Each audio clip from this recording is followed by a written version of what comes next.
RC ফার্মিংয়ে আপনাদের স্বাগত।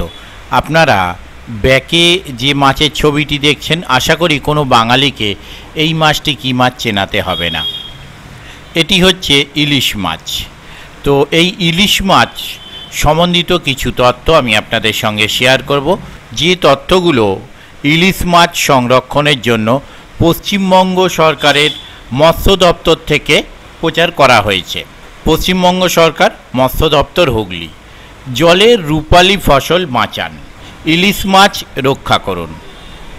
আপনি কি জানেন, ছোট ইলিশ মানে খোকা ইলিশ, যার সাইজ 9 ইঞ্চি বা তার থেকে ছোট, এই সাইজের মাছ কাছে রাখা, বিক্রি ও পরিবহন করা আইনত নিষিদ্ধ। এ কাজ করতে বিরত থাকুন।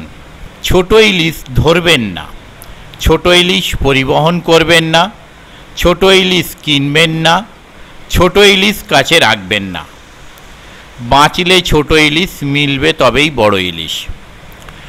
90 মিলিমিটারের কম ফাঁসযুক্ত কোনো প্রকারের মনোফিলামেন্ট জাল ব্যবহার করে ইলিশ মাছ ধরবেন না। উপযুক্ত আইন অমান্যকারীদের শাস্তি জরিমানা 2 হতে পারে। ইলিশ মাছ সম্বন্ধে সচেতন বোধের জন্য ইলিশ সংরক্ষণ কেন্দ্র হচ্ছে ইলিশ সংরক্ষণ ও গবেষণা কেন্দ্র, সুলতানপুর। এই তথ্যগুলো আমি সংগ্রহ করিয়াছি সহ মৎস্য অধিকর্তা, হুগলি হইতে। এছাড়া ইলিশ মাছ চাষ সম্বন্ধে বিভিন্ন তথ্য আমি পরের ইলিশ মাছের ভিডিওয় শেয়ার করব। ধন্যবাদ।